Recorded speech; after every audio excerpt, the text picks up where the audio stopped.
Arquivos extraterrestres.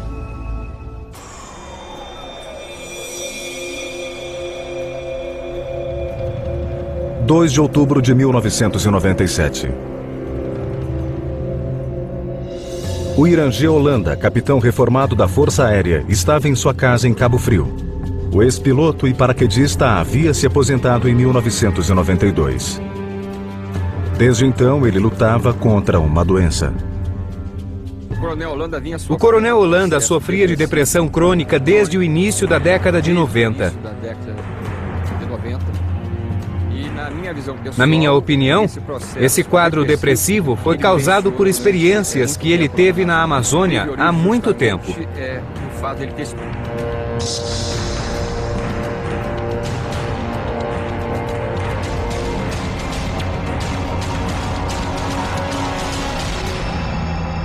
Naquela noite, quando a filha de Holanda subiu as escadas para o quarto, deparou-se com uma terrível cena. Seu pai estava morto. Aparentemente, ele havia se enforcado. Seria um suicídio causado por uma doença mental? Ou por algo mais sinistro? Apenas 2 meses antes, o capitão Holanda fora entrevistado pelos ufólogos A.J. Gever e Marco Petit. Ambos estudam e documentam incidentes com OVNIs. O objeto foi em direção a Colares. Depois, subiu como se sobrevoasse a Amazônia em faixas. Eram naves inteligentes. Após 4 meses, recebemos ordens de abortar a operação. Alguns ufólogos acreditam que o capitão Holanda não se suicidou. Ele teria sido assassinado por revelar informações sobre aparições ufológicas, algumas supostamente fatais, ocorridas na Amazônia 20 anos antes.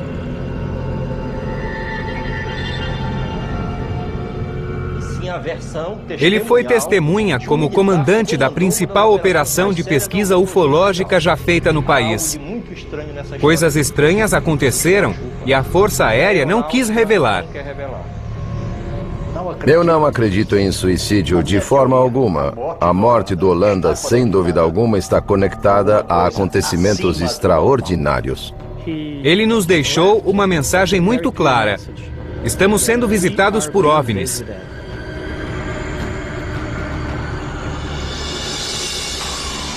O caso Roswell brasileiro.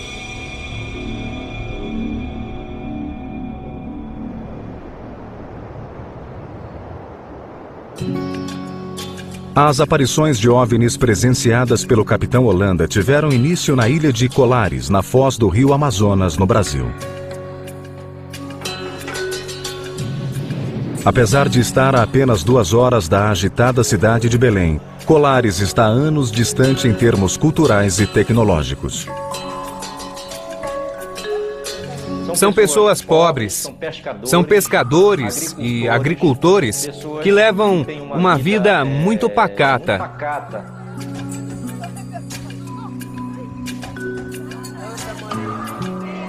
Como a maioria dos brasileiros, os 2.000 habitantes de Colares são, em sua maioria, católicos. Mas o isolamento da ilha contribuiu para o surgimento de muita superstição. Acreditam que a ilha é misteriosa e que muitos fenômenos acontecem lá. Os moradores de Colares têm suas lendas e tradições. Emídio Campos Oliveira, de 71 anos, é um antigo morador da ilha. Há quase 30 anos, ele testemunhou uma série de eventos extraordinários que mudariam a vida em Colares para sempre. Depois que o feixe luminoso sumiu, tive uma sensação estranha. Senti uma coisa me queimando. Eu fui atingido aqui. A mancha era circular, era vermelha, com um ponto preto no meio. Tudo começou em uma noite quente de outubro de 1977. Às 23 horas, Oliveira preparava-se para dormir. Ele recebeu um beijo de boa noite da mulher deitado na rede da sala onde costumava dormir. De repente, um feixe luminoso invadiu a sala. A luz vinha de cima e era tão potente que penetrou pelas telhas de cerâmica do teto. De repente, surgiu uma luz brilhante. Ela desceu do teto e atacou a minha coxa. Eu senti como se estivesse queimando minha coxa. A luz era muito forte. Era muito forte. Tão rápido quanto veio, a luz desapareceu. Incapaz de encontrar uma explicação para o que acontecera, ele voltou a dormir.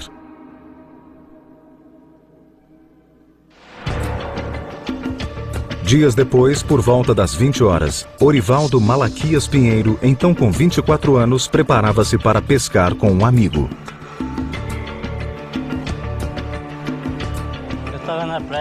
Eu estava na praia.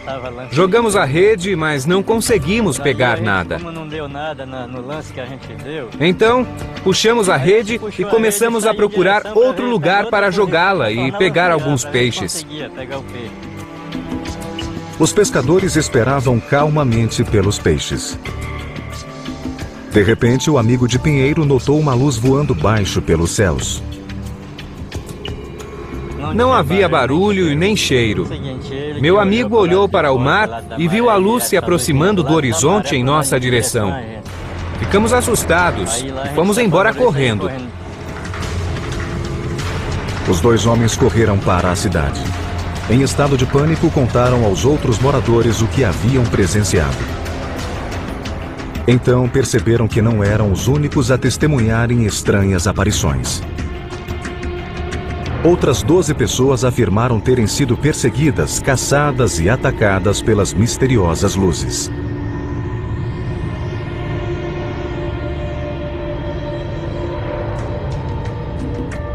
A dentista Lúcia Helena Marques foi uma das pessoas que avistaram as luzes em uma praia próxima.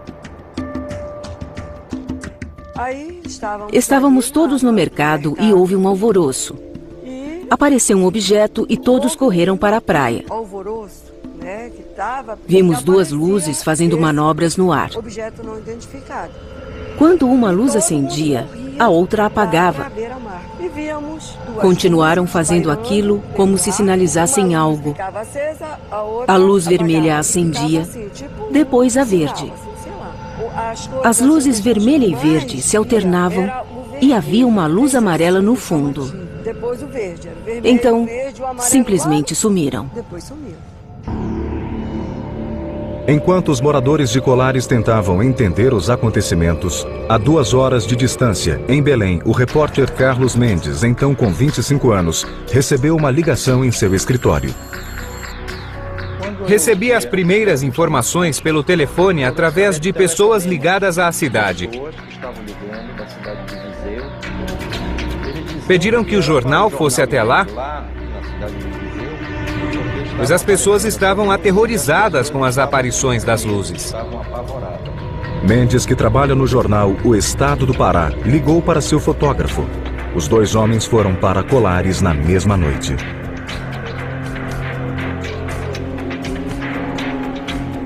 Ao chegarem, os homens foram interpelados pelos moradores que desejavam contar a história dos misteriosos raios luminosos.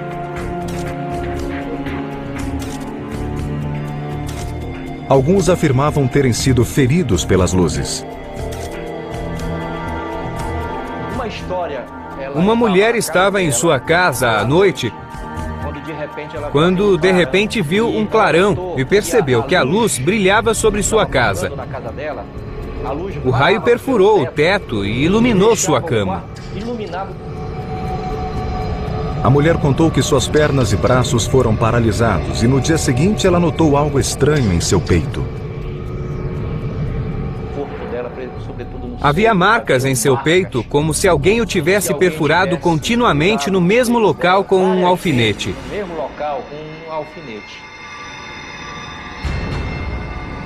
Outras supostas vítimas relataram histórias parecidas. Também afirmavam que enquanto estavam paralisados pela luz, sentiam que algo sugava seu sangue.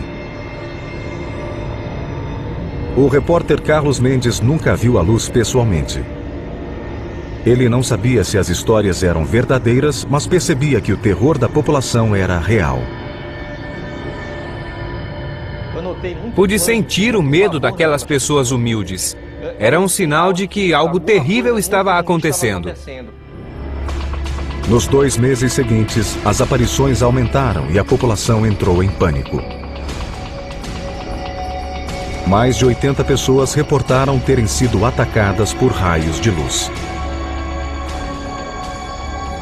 As histórias eram sempre as mesmas. As luzes desciam do espaço, sugavam as pessoas, as paralisavam e deixavam marcas. Atingiu essas pessoas, eles não conseguiam entender por que eles estavam sendo atacados. Não entendiam o porquê dos ataques, mas afirmavam terem sido atacadas com violência. Eu tentava entender o motivo dos acontecimentos e se as luzes realmente apareciam para aquelas pessoas. Os locais ficaram tão apavorados que muitas crianças e mulheres deixaram a cidade. Alguns homens acendiam fogueiras na praia e vigiavam durante a noite.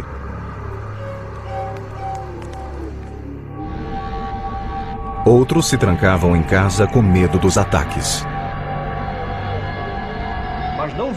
Senti o medo das pessoas. Pude ver a sensação de pavor naquelas pessoas e percebi que aquilo era um pedido de ajuda. Parecia que alguém ou algo estava atacando a população de Colares. Mas ninguém sabia por quê.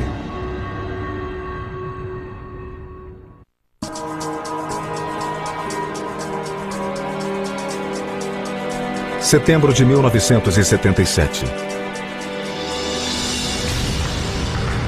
O pânico tomara conta da remota ilha de Colares, 110 quilômetros ao norte de Belém.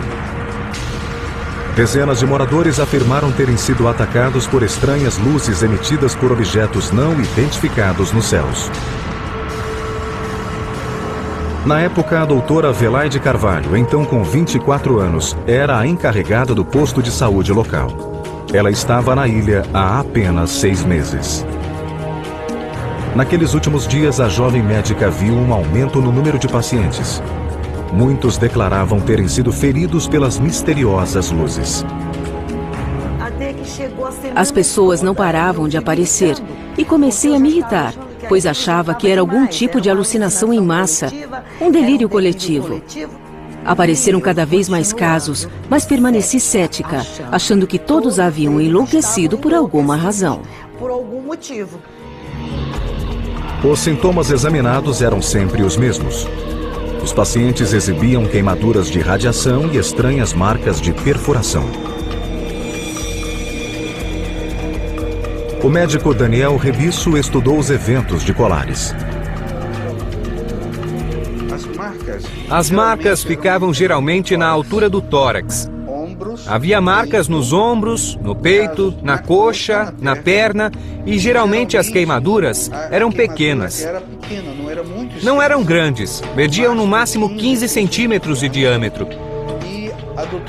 A doutora Velaide observou pequenas papilas, como se fossem pequenas injeções no local das feridas.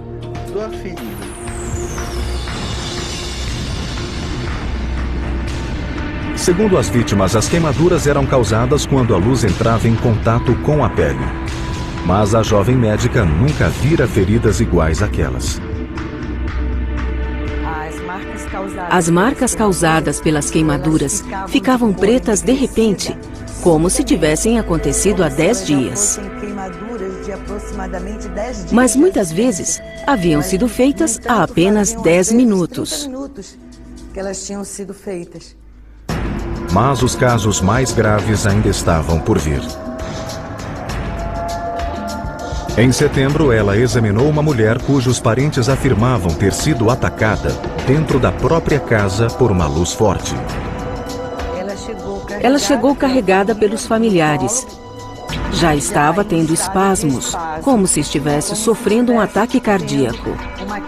Sua boca estava travada, os olhos fechados.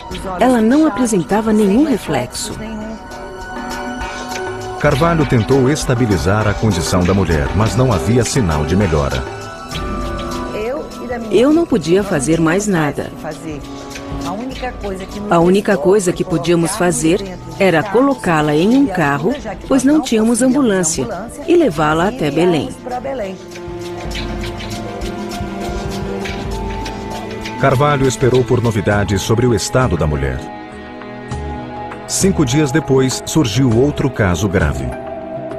Era uma mulher cujas testemunhas diziam ter sido atingida por um forte raio de luz no quintal de sua casa. Ela foi trazida por uma viatura em um estado de rigidez tão profundo que não pôde ser colocada dentro do carro. Ela veio deitada no banco de trás, com as pernas para fora da janela, pois não conseguiram dobrá-las. Carvalho também mandou essa paciente para a cidade. Logo, a médica recebeu notícias do hospital de Belém sobre suas pacientes. Ambas estavam mortas. Fiz uma solicitação para que determinassem a causa-mortes, para que a população soubesse o que havia acontecido.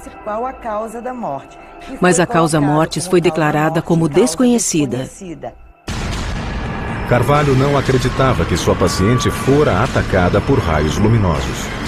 Ela suspeitava que a crescente histeria das aparições causara um ataque cardíaco ou derrame.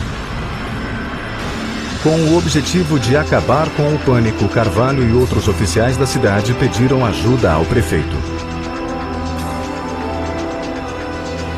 Em setembro, o prefeito contatou o Comando Aéreo Regional da Força Aérea Brasileira, conhecido como Comar. Então, o Comar nomeou o capitão Yurangê Holanda para liderar uma equipe de oficiais da Força Aérea em uma investigação dos estranhos eventos da ilha. O repórter Carlos Mendes, que pesquisava os eventos em Colares à época, acredita que a equipe de Holanda foi enviada devido à intensa atividade de guerrilheiros comunistas na região. Segundo Mendes, a Força Aérea imaginava que as luzes fossem causadas por armas disparadas na selva e a missão de Holanda era encontrar os rebeldes. Acredito que o principal objetivo dos militares em Colares era descobrir se havia alguma atividade subversiva de agentes comunistas. Mas, se esse era o objetivo do projeto, ele recebeu um nome curioso. A missão do capitão Holanda foi batizada de Operação Prato. Rapidamente, uma equipe foi reunida. Penon Frias, com 37 anos na época, foi escalado como piloto. Havia suspeitas de que alguém estava violando o espaço aéreo brasileiro. Não sabíamos qual país, mas alguém estava violando nosso espaço aéreo. A Força Aérea tinha a obrigação de verificar o que estava acontecendo. No início de setembro, Holanda e sua equipe de oficiais, engenheiros e cientistas chegaram em Colares. Os homens levantaram abrigos e armaram telescópios e câmeras próximo à praia. Eles conduziram as atividades na frente da população, esperando que isso desse fim ao medo que tomara conta da ilha. Quando chegamos em Colares, a cidade estava em pânico. A população não dormia de medo. Nós tentamos acalmá-los, principalmente as pessoas mais idosas, que haviam sido atingidas pelas luzes, mas não conseguimos. Uma vez em Colares, a equipe da Operação Prato tentou coletar o maior número de informações. O capitão Holanda imediatamente foi visitar a doutora Adelaide. A comitiva da Força Aérea chegou às 6 da manhã.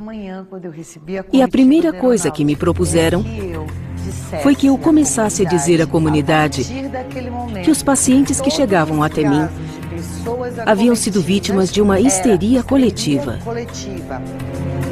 Para a médica, aquele encontro era um primeiro sinal de que a Força Aérea não estava interessada em esclarecer os fatos, mas sim em cobri-lo. Ela se recusou a obedecer.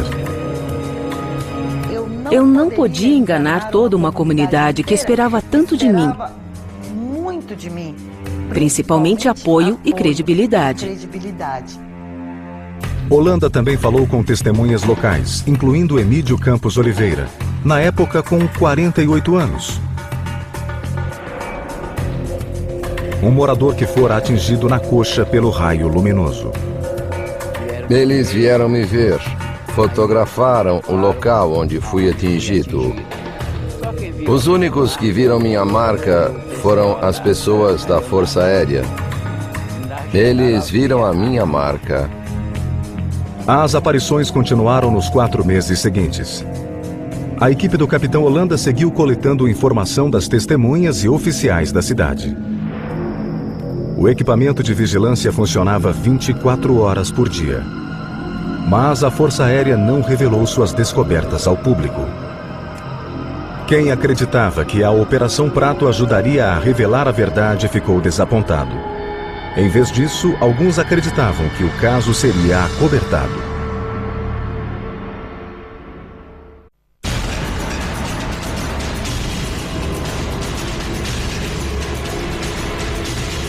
Em outubro de 1977, a Força Aérea Brasileira foi chamada para investigar estranhos acontecimentos em Colares. Moradores afirmavam terem sido atacados por OVNIs com potentes raios de luz. Após os encontros, algumas pessoas exibiam estranhas marcas de queimadura.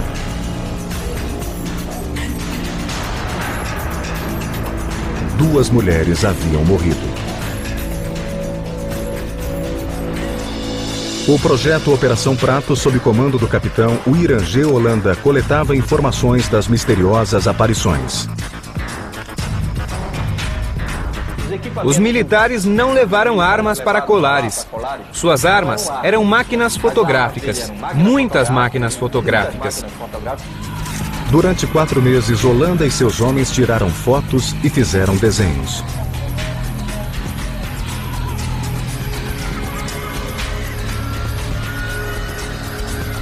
Esses são os desenhos feitos pela equipe. Eles também entrevistaram os moradores, inclusive a doutora Velaide Carvalho. Ela tratara dezenas de pacientes que afirmavam terem sido atacados. Inicialmente, a médica não acreditava nas histórias, mas logo ela própria testemunharia uma aparição. Por volta das 18 horas, Carvalho voltava para casa, após seu turno no posto médico local, quando viu uma mulher desmaiar.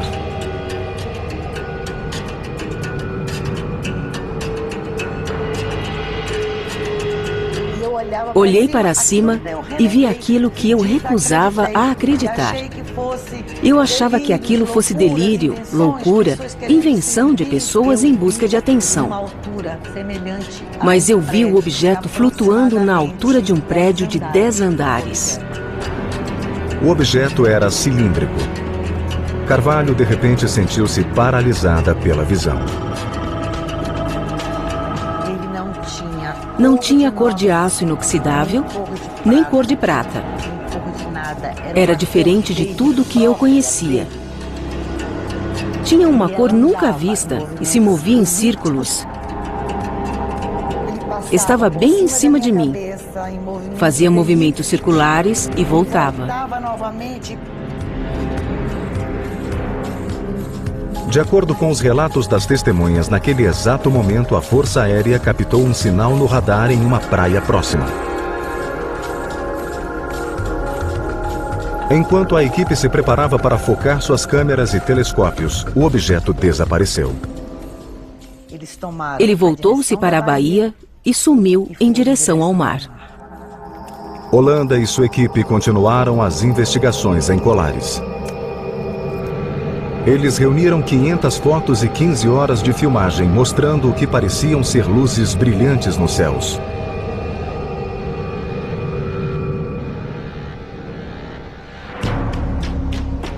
Os relatórios da investigação foram enviados para o quartel do Comar, na capital do país, Brasília. A Força Aérea realmente mergulhou na investigação. Eles precisavam dar alguma resposta para as pessoas que presenciaram aquelas aparições. Imagino que foi uma surpresa quando os próprios militares começaram a presenciar aquelas aparições. Em dezembro de 1977, os ufólogos A.J. Gever e Marco Petit trabalhavam escrevendo para a revista UFO quando tiveram conhecimento das histórias de Colares. Aquela operação militar foi a primeira da qual temos conhecimento no Brasil e provavelmente no mundo, dedicada a tentar entender o fenômeno dos OVNIs. Mais de 3.000 pessoas foram entrevistadas pelos militares no período de 4 meses. Naquele mesmo mês, o capitão Holanda foi ordenado a entregar todo o material e retornar ao Comar. Fotografias, filmes e desenhos foram guardados como material confidencial. Ele recebeu ordens para abortar a Operação Prato. Ele obedeceu sem questionar.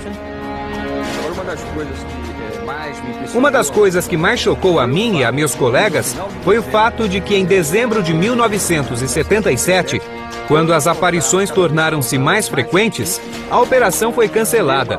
Até hoje não se sabe de quem veio essa ordem.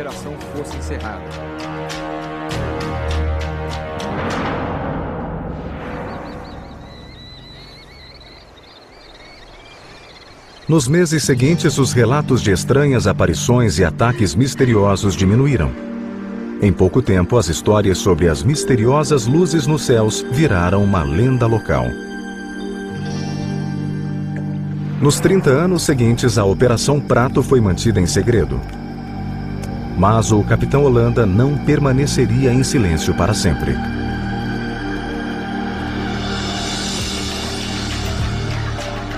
Em 1997, ele decidiu encontrar A.J. Gever e Marco Petit em uma entrevista gravada nos arredores do Rio de Janeiro. Nessas imagens raramente exibidas, o capitão oferece seu assustador relato do que aconteceu na ilha. A nave iluminou-se com um som de um trovão. Era uma luz muito forte e brilhante. Então partiu em uma velocidade incrível rumo à atmosfera e desapareceu entre as estrelas.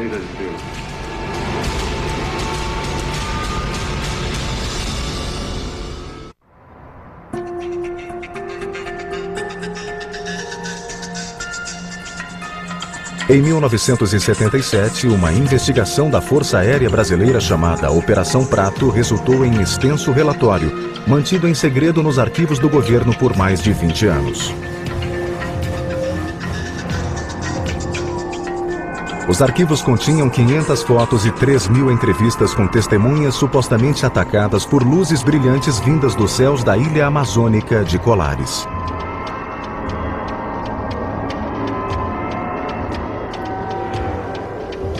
Mas foi apenas em 1997 que esse segredo começou a ser revelado. Junho de 1997. O ufólogo e editor da revista UFO, A.J. Gever, estava trabalhando quando recebeu um telefonema. Do outro lado da linha estava o capitão Wirangê Holanda. Ele comandou a equipe da Força Aérea enviada para Colares em 1977. Ele me ligou e disse que admirava meu trabalho. Disse que eu fazia a coisa certa, mas que no passado não pudemos conversar, pois ele estava no exército. Mas agora ele estava aposentado e se eu quisesse conversar, poderia visitá-lo. Logo, Gever e seu co-editor Marco Petit foram visitar Holanda. Por 2 dias, os 3 homens se reuniram na casa do capitão em Cabo Frio, próximo ao Rio de Janeiro. Eles filmaram toda a entrevista. Era um homem muito lúcido. Sua memória era muito boa. Ele podia relatar com detalhes coisas que haviam acontecido há 20 anos, com uma precisão que nos impressionou.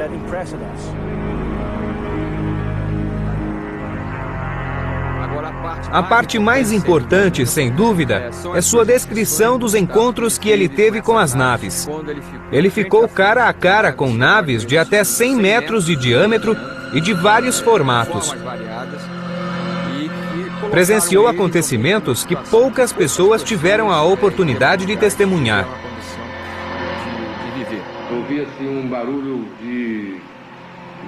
Ouvi um barulho parecido com um ar-condicionado, um som repetitivo.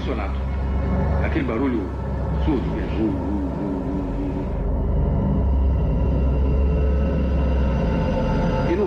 E ao fundo havia outro som, como um ruído de estouro.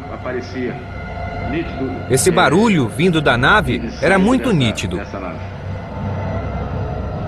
Holanda descreveu em detalhes 3 diferentes encontros com as naves alienígenas. Esses são os desenhos que ele fez para descrever seu primeiro encontro. Ele fez uma volta em torno de nós. Ele contou aos repórteres que seu segundo encontro ocorreu uma noite quando ele e sua equipe estavam na praia. O raio de luz aproximou-se de nós e parou. Estava a uma grande altura, mas ele parou e fez um círculo em nossa volta. Ele deu essa volta e foi embora em direção ao leste.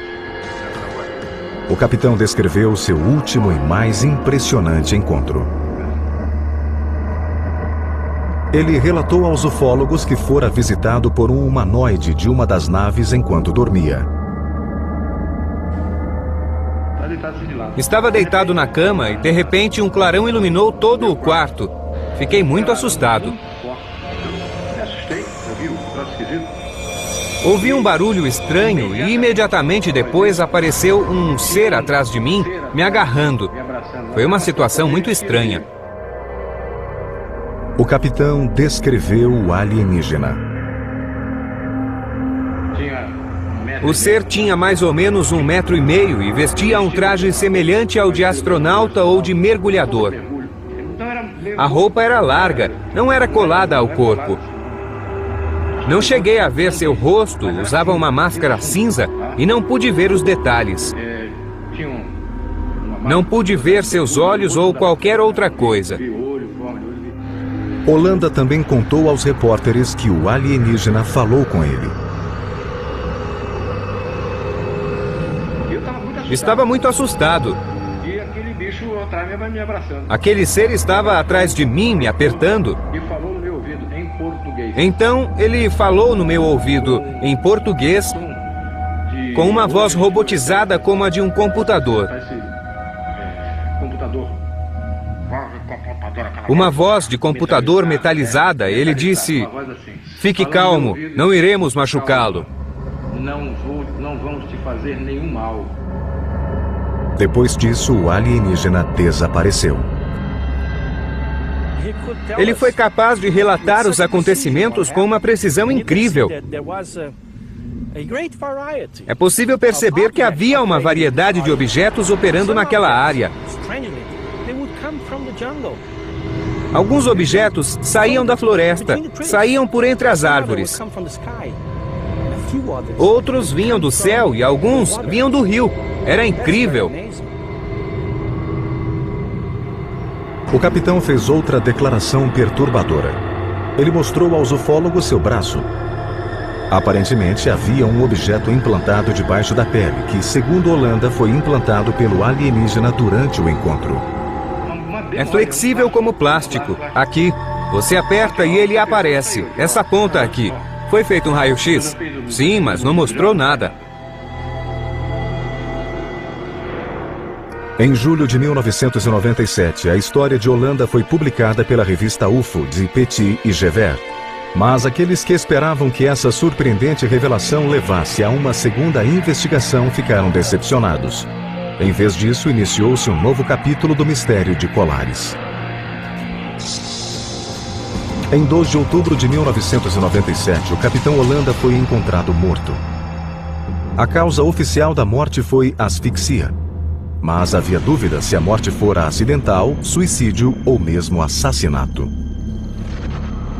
Alguns colegas afirmam que Holanda tinha um histórico de doença mental e tentara suicídio anteriormente. Mas os conhecidos do capitão não acreditam em suicídio. Seu copiloto, Pinon Frias, suspeita que ele tenha sido assassinado. O Holanda nunca tiraria a própria vida. Eu não posso acusar ninguém, mas ele nunca colocaria uma corda no próprio pescoço e depois se enforcaria. A J. Gever discorda de Frias. Ele tirou a própria vida. Foi uma decisão dele, pois estava deprimido. Mas esse homem nos deixou uma mensagem muito importante. Nós estamos sendo visitados por OVNIs. E a Força Aérea e o governo brasileiro têm conhecimento disso.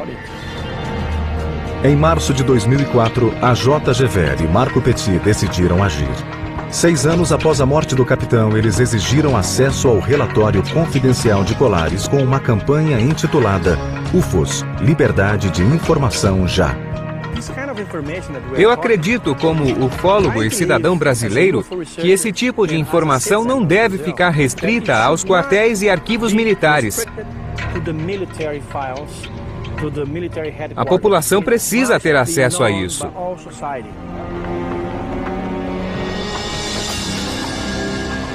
Nos arquivos das Forças Aéreas, Gever e Petit encontraram desenhos e fotos feitas por Holanda e sua equipe. Registros que permaneceram escondidos por 30 anos.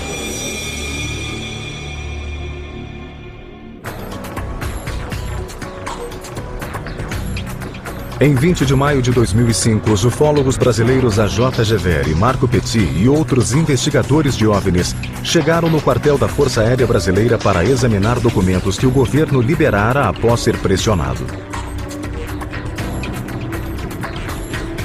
Esses arquivos continham informações sobre a investigação militar de 1977 chamada Operação Prato. Gever e Petit acreditavam que os registros continham informações sobre atividades alienígenas na ilha de Colares. O brigadeiro disse que havia recebido uma ordem do comandante da Força Aérea Brasileira para liberar todos os arquivos. Teríamos acesso a toda a informação. Mas, na verdade, os ufólogos não tiveram acesso a todos os documentos sobre os incidentes.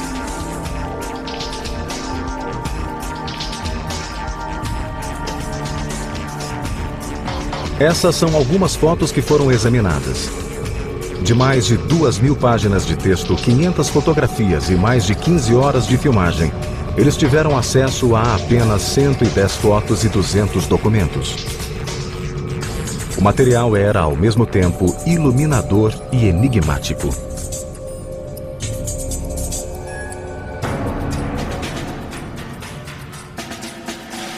Era uma prova de que o governo brasileiro gastou muito tempo investigando as aparições.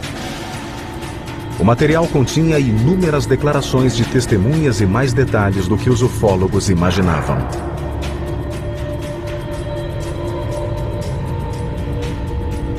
Gever e Petit não tiveram permissão para ver os filmes, mas publicaram fotografias tiradas pelo capitão Holanda, comandante da Operação Prato.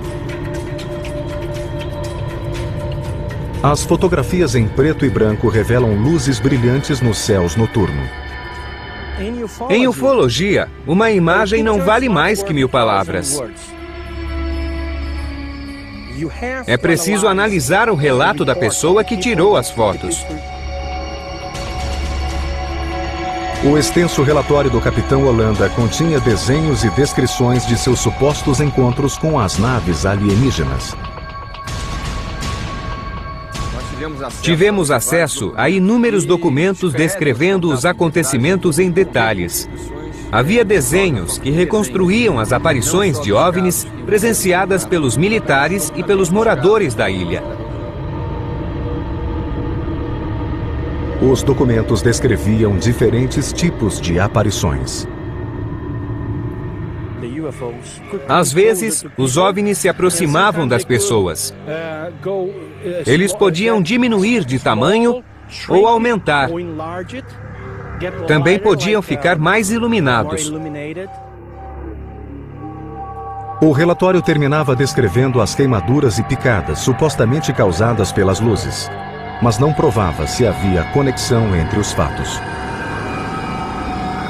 O relatório deixa essa e outras questões sem resposta. Ele não especifica a fonte das luzes e, ao mesmo tempo, não desmente as especulações de que elas vinham de naves alienígenas.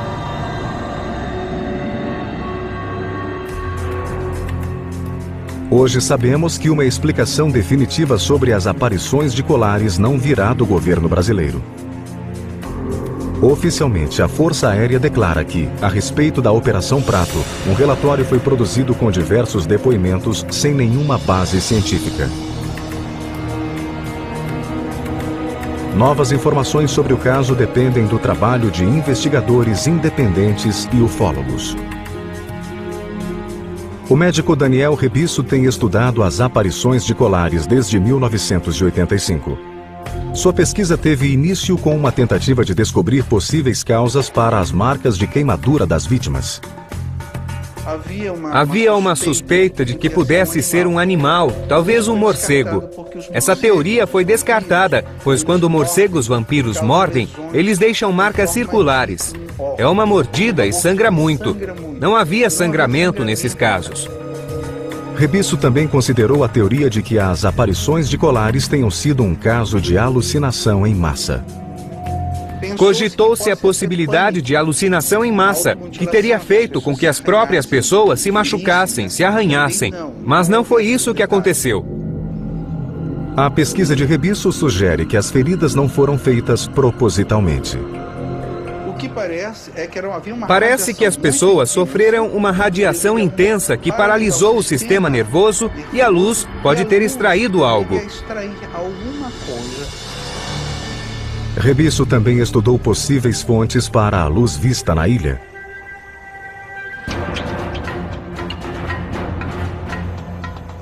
Na época das aparições, o governo brasileiro lutava contra guerrilheiros comunistas no estado do Pará, onde Colares está situada.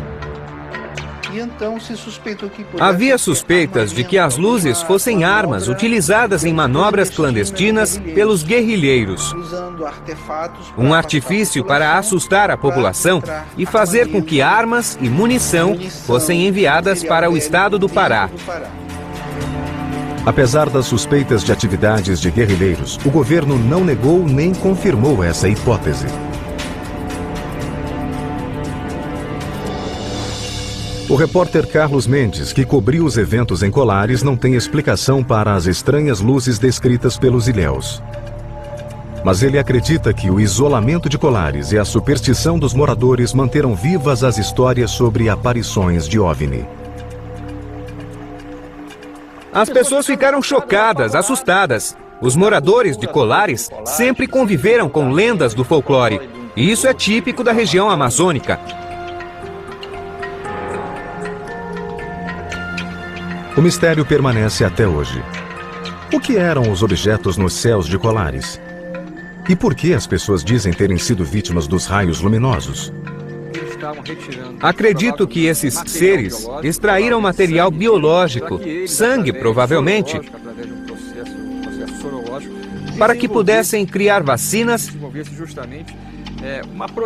e desenvolver uma proteção para a sua própria civilização. Assim, quando eles vierem e entrarem em contato conosco, estarão imunes às nossas doenças. Quanto ao Capitão Holanda, comandante da Operação Prato, os ufólogos Marco Petit e A.J. Gever acreditam que ele revelou suas descobertas graças a seu senso do dever. O coronel Holanda se convencera de que não podia morrer sem contar sua história. Era fundamental que escutássemos o principal personagem dessa história, que havia comandado toda a operação. Ele disse que poderia morrer de uma hora para outra e então a verdade morreria com ele e não queria que isso acontecesse. Ele nos deixou uma importante mensagem. Estamos sendo visitados por OVNIs.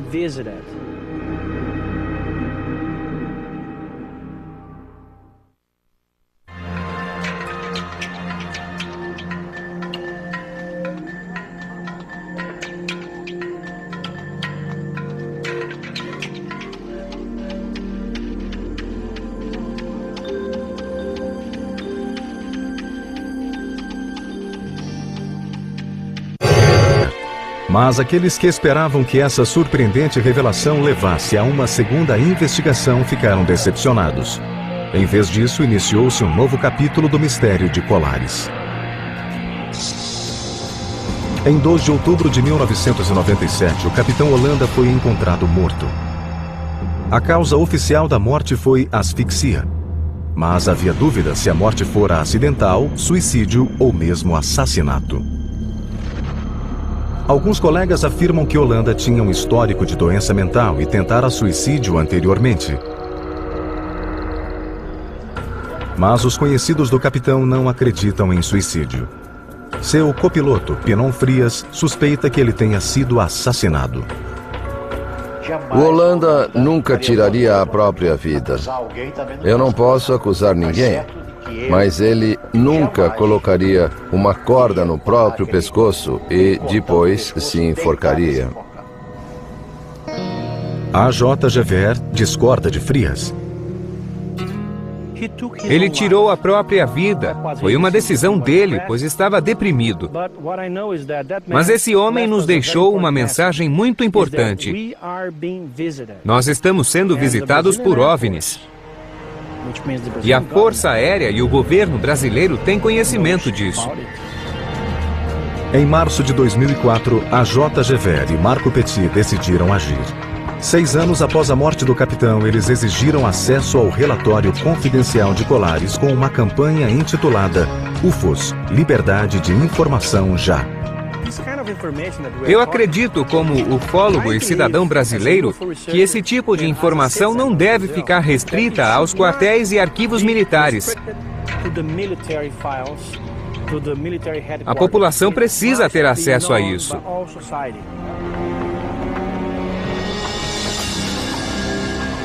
Nos arquivos das Forças Aéreas, Gever e Petit encontraram desenhos e fotos feitas por Holanda e sua equipe.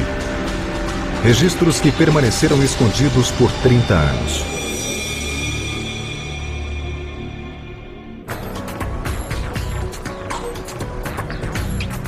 Em 20 de maio de 2005, os ufólogos brasileiros A.J. Gever e Marco Petit e outros investigadores de OVNIs chegaram no quartel da Força Aérea Brasileira para examinar documentos que o governo liberara após ser pressionado. Esses arquivos continham informações sobre a investigação militar de 1977 chamada Operação Prato. Gever e Petit acreditavam que os registros continham informações sobre atividades alienígenas na ilha de Colares. O brigadeiro disse que havia recebido... Então, simplesmente sumiram. Enquanto os moradores de Colares tentavam entender os acontecimentos, a 2 horas de distância, em Belém, o repórter Carlos Mendes, então com 25 anos, recebeu uma ligação em seu escritório. Recebi as primeiras informações pelo telefone através de pessoas ligadas à cidade.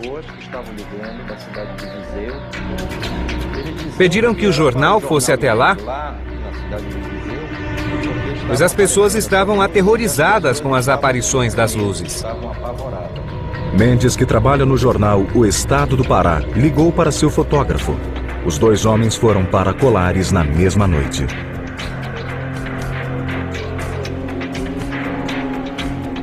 Ao chegarem, os homens foram interpelados pelos moradores que desejavam contar a história dos misteriosos raios luminosos.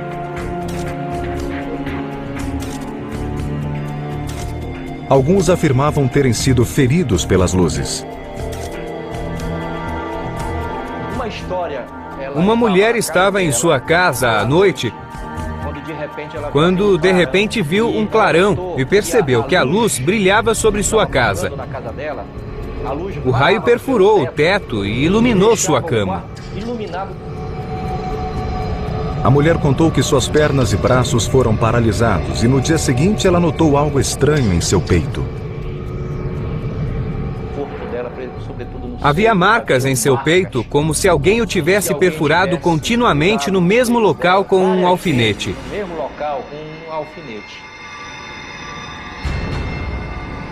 Outras supostas vítimas relataram histórias parecidas.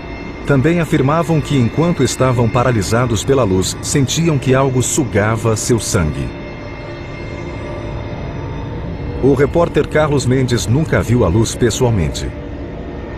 Ele não sabia se as histórias eram verdadeiras, mas percebia que o terror da população era real.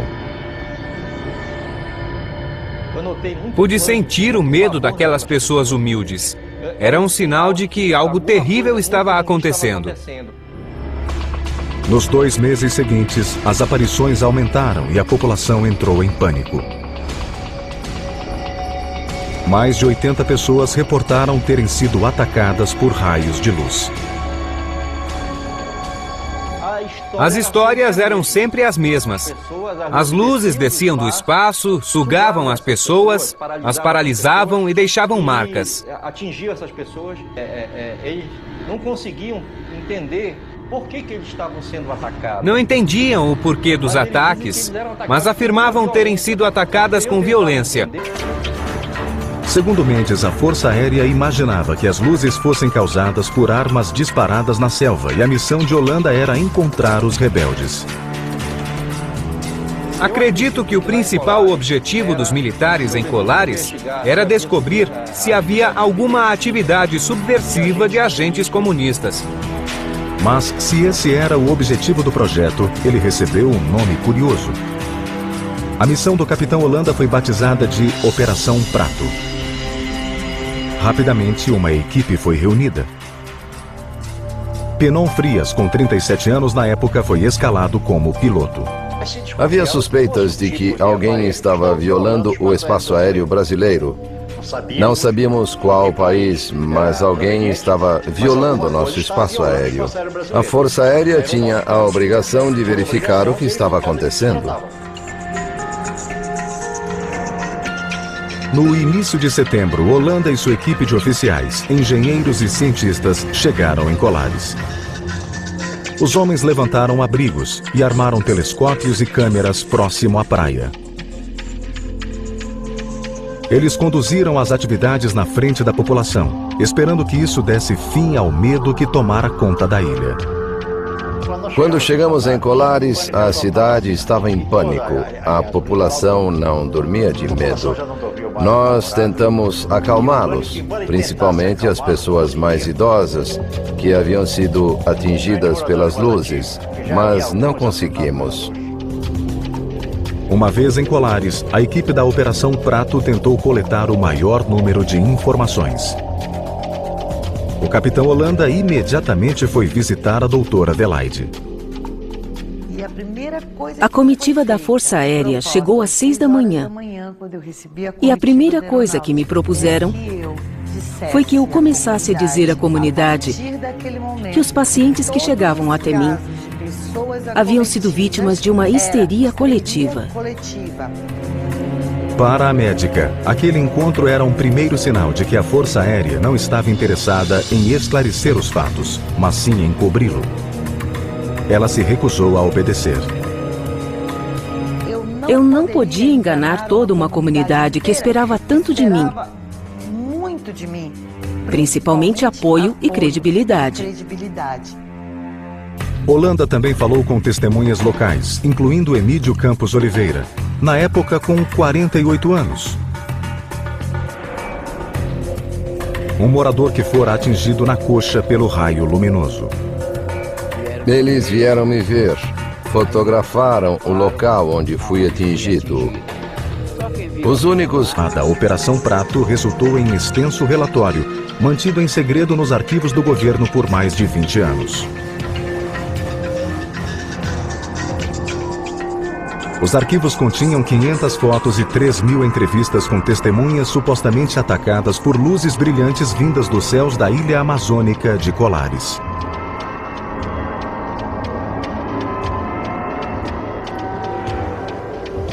Mas foi apenas em 1997 que esse segredo começou a ser revelado. Junho de 1997. O ufólogo e editor da revista UFO, A.J. Gever, estava trabalhando quando recebeu um telefonema. Do outro lado da linha estava o capitão Wirangê Holanda. Ele comandou a equipe da Força Aérea enviada para Colares em 1977. Ele me ligou e disse que admirava meu trabalho. Disse que eu fazia a coisa certa, mas que no passado não pudemos conversar, pois ele estava no exército. Mas agora ele estava aposentado, e se eu quisesse conversar, poderia visitá-lo. Logo, Gever e seu co-editor, Marco Petit, foram visitar Holanda. Por 2 dias, os 3 homens se reuniram na casa do capitão em Cabo Frio, próximo ao Rio de Janeiro. Eles filmaram toda a entrevista. Era um homem muito lúcido. Sua memória era muito boa. Ele podia relatar com detalhes coisas que haviam acontecido há 20 anos, com uma precisão que nos impressionou.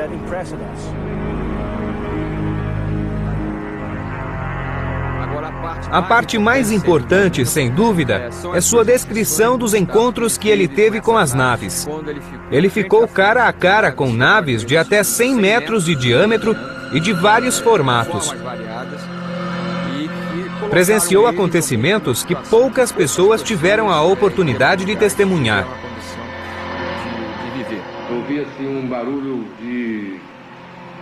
Ouvi um barulho parecido com um ar-condicionado, um som repetitivo. Aquele barulho surdo mesmo.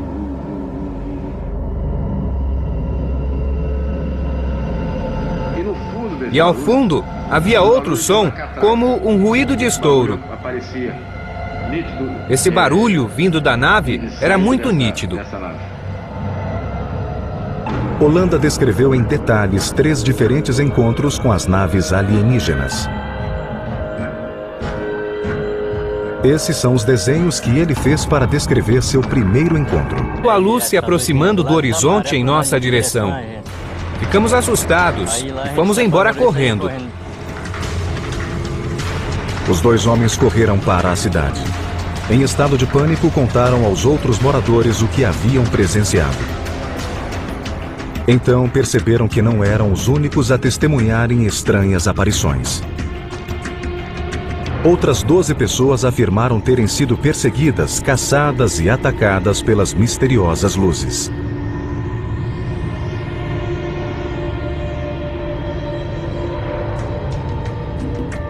A dentista Lúcia Helena Marques foi uma das pessoas que avistaram as luzes em uma praia próxima. Estávamos todos no mercado e houve um alvoroço. Apareceu um objeto e todos correram para a praia. Vimos 2 luzes fazendo manobras no ar. Quando uma luz acendia, a outra apagava. Continuaram fazendo aquilo como se sinalizassem algo. A luz vermelha acendia, depois a verde. As luzes vermelha e verde se alternavam e havia uma luz amarela no fundo. Então, simplesmente sumiram. Enquanto os moradores de Colares tentavam entender os acontecimentos, a 2 horas de distância, em Belém, o repórter Carlos Mendes, então com 25 anos, recebeu uma ligação em seu escritório. Recebi as primeiras informações pelo telefone através de pessoas ligadas à cidade. Pediram que o jornal fosse até lá, pois as pessoas estavam aterrorizadas com as aparições das luzes. Mendes, que trabalha no jornal O Estado do Pará, ligou para seu fotógrafo. Os 2 homens foram para Colares na mesma noite.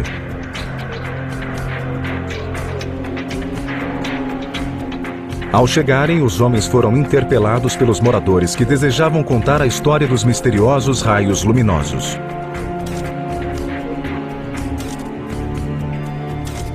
Alguns afirmavam terem sido feridos pelas luzes.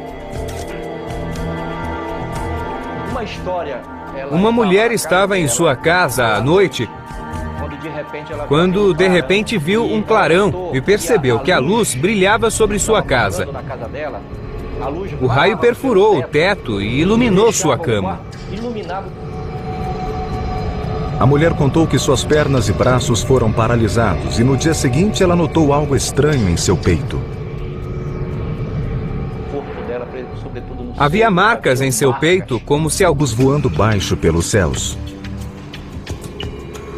Não havia barulho e nem cheiro. Meu amigo olhou para o mar e viu a luz se aproximando do horizonte em nossa direção. Ficamos assustados e fomos embora correndo. Os dois homens correram para a cidade. Em estado de pânico, contaram aos outros moradores o que haviam presenciado. Então perceberam que não eram os únicos a testemunharem estranhas aparições. Outras 12 pessoas afirmaram terem sido perseguidas, caçadas e atacadas pelas misteriosas luzes.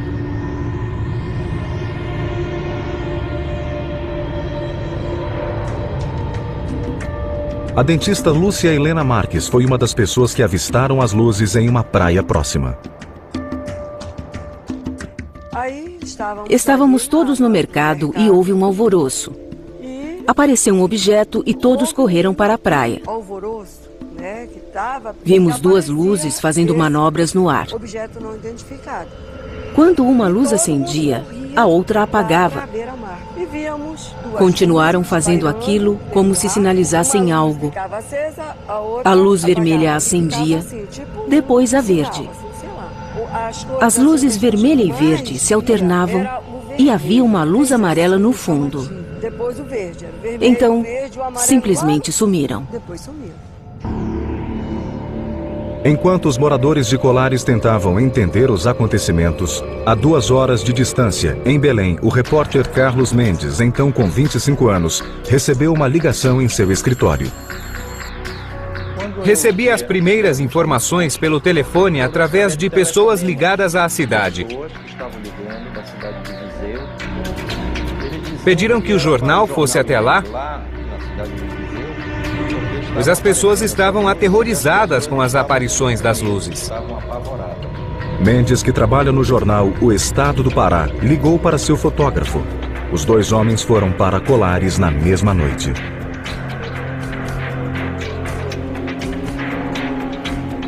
Ao chegarem, os homens foram interpelados pelos moradores que desejavam contar a história dos misteriosos raios luminosos.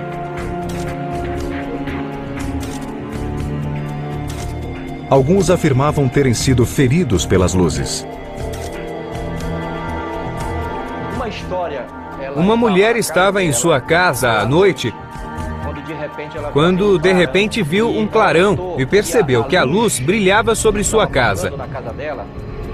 O raio perfurou o teto e iluminou sua cama. A mulher contou que suas pernas e braços foram paralisados. No início de setembro, Holanda e sua equipe de oficiais, engenheiros e cientistas chegaram em Colares. Os homens levantaram abrigos e armaram telescópios e câmeras próximo à praia. Eles conduziram as atividades na frente da população, esperando que isso desse fim ao medo que tomara conta da ilha. Quando chegamos em Colares, a cidade estava em pânico. A população não dormia de medo. Nós tentamos acalmá-los, principalmente as pessoas mais idosas, que haviam sido atingidas pelas luzes, mas não conseguimos. Uma vez em Colares, a equipe da Operação Prato tentou coletar o maior número de informações. O capitão Holanda imediatamente foi visitar a doutora Adelaide. A comitiva da Força Aérea chegou às 6 da manhã. E a primeira coisa que me propuseram foi que eu começasse a dizer à comunidade que os pacientes que chegavam até mim haviam sido vítimas de uma histeria coletiva. Para a médica, aquele encontro era um primeiro sinal de que a Força Aérea não estava interessada em esclarecer os fatos, mas sim em cobri-lo. Ela se recusou a obedecer. Eu não podia enganar toda uma comunidade que esperava tanto de mim, principalmente apoio e credibilidade. Holanda também falou com testemunhas locais, incluindo Emídio Campos Oliveira, na época com 48 anos. Um morador que fora atingido na coxa pelo raio luminoso. Eles vieram me ver, fotografaram o local onde fui atingido. Os únicos que viram minha marca foram as pessoas da Força Aérea. Eles viram a minha marca. As aparições continuaram nos 4 meses seguintes. A equipe do Capitão Holanda seguiu coletando informação das testemunhas e oficiais da cidade. O equipamento de vigilância funcionava 24 horas por dia. Mas a Força Aérea não revelou suas descobertas ao público. Quem acreditava que a Operação Prato ajudaria a revelar a verdade ficou desapontado. Em vez disso, alguns acreditavam que o caso seria acobertado.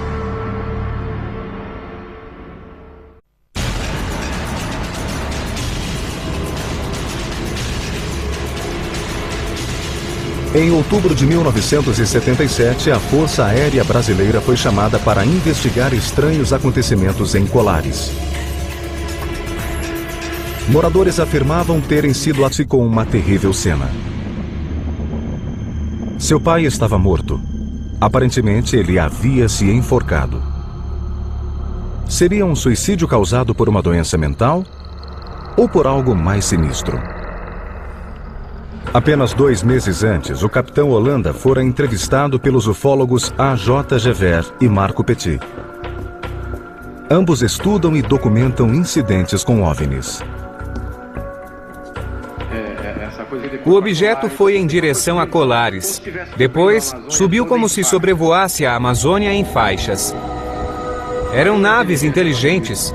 Após 4 meses, recebemos ordens de abortar a operação. Alguns ufólogos acreditam que o Capitão Holanda não se suicidou. Ele teria sido assassinado por revelar informações sobre aparições ufológicas, algumas supostamente fatais, ocorridas na Amazônia 20 anos antes.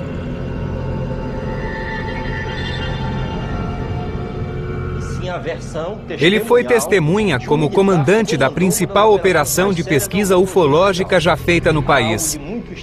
Coisas estranhas aconteceram e a Força Aérea não quis revelar. Eu não acredito em suicídio de forma alguma. A morte do Holanda, sem dúvida alguma, está conectada a acontecimentos extraordinários. Ele nos deixou uma mensagem muito clara. Estamos sendo visitados por OVNIs.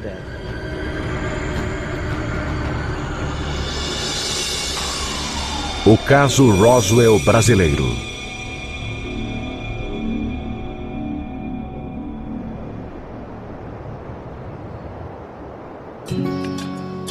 As aparições de OVNIs presenciadas pelo Capitão Holanda tiveram início na ilha de Colares, na foz do rio Amazonas, no Brasil. Apesar de estar a apenas 2 horas da agitada cidade de Belém, Colares está anos distante em termos culturais e tecnológicos. São pessoas pobres, são pescadores e agricultores que levam uma vida muito pacata.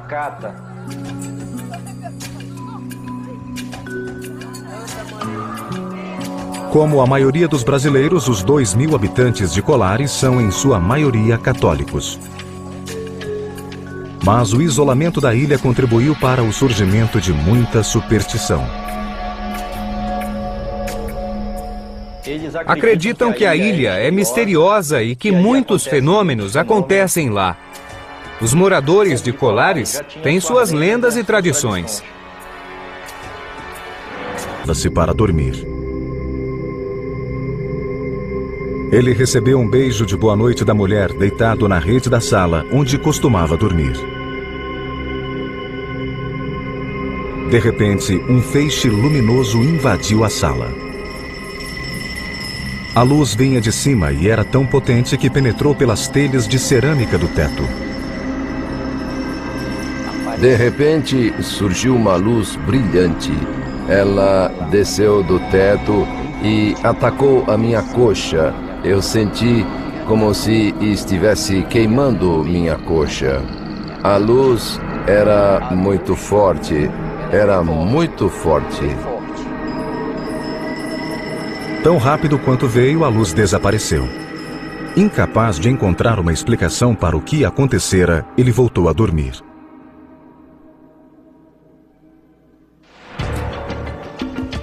Dias depois, por volta das 20 horas, Orivaldo Malaquias Pinheiro, então com 24 anos, preparava-se para pescar com um amigo.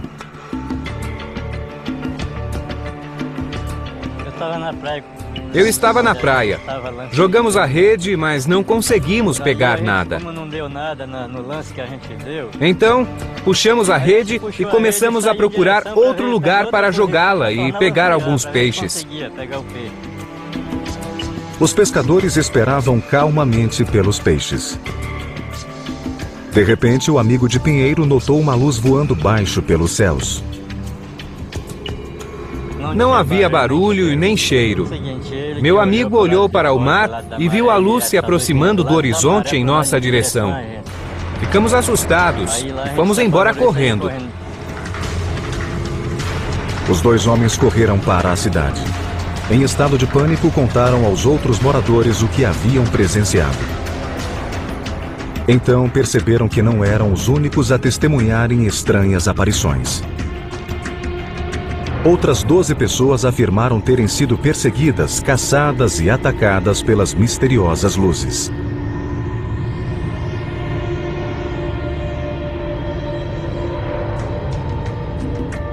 A dentista Lúcia Helena Marques foi uma das pessoas que avistaram as luzes em uma praia próxima. Estávamos todos no mercado e houve um alvoroço. Apareceu um objeto e todos correram para a praia. Vimos duas luzes fazendo manobras no ar.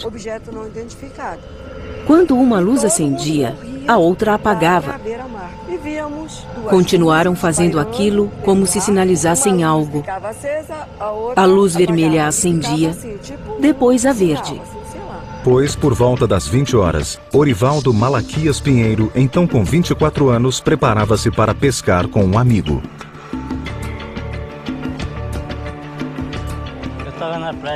Eu estava na praia. Jogamos a rede, mas não conseguimos pegar nada. Então, puxamos a rede e começamos a procurar outro lugar para jogá-la e pegar alguns peixes. Os pescadores esperavam calmamente pelos peixes. De repente, o amigo de Pinheiro notou uma luz voando baixo pelos céus. Não havia barulho e nem cheiro. Meu amigo olhou para o mar e viu a luz se aproximando do horizonte em nossa direção. Ficamos assustados e fomos embora correndo. Os dois homens correram para a cidade. Em estado de pânico, contaram aos outros moradores o que haviam presenciado.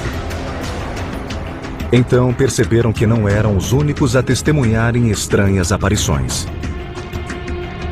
Outras 12 pessoas afirmaram terem sido perseguidas, caçadas e atacadas pelas misteriosas luzes.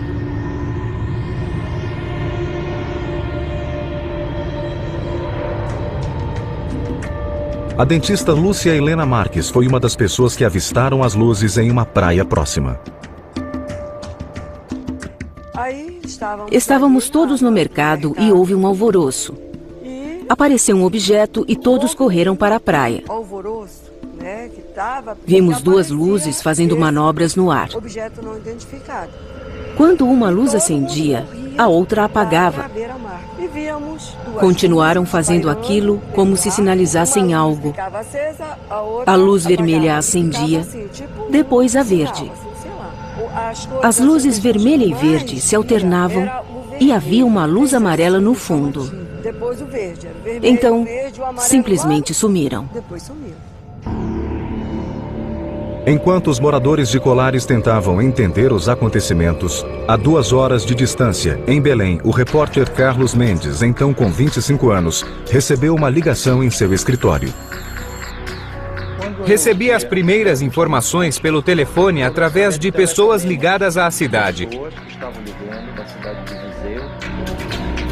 Pediram que o jornal fosse até lá, pois as pessoas estavam aterrorizadas com as aparições das luzes. Mendes, que trabalha no jornal O Estado do Pará, ligou para seu fotógrafo. Os dois homens foram para Colares na mesma noite.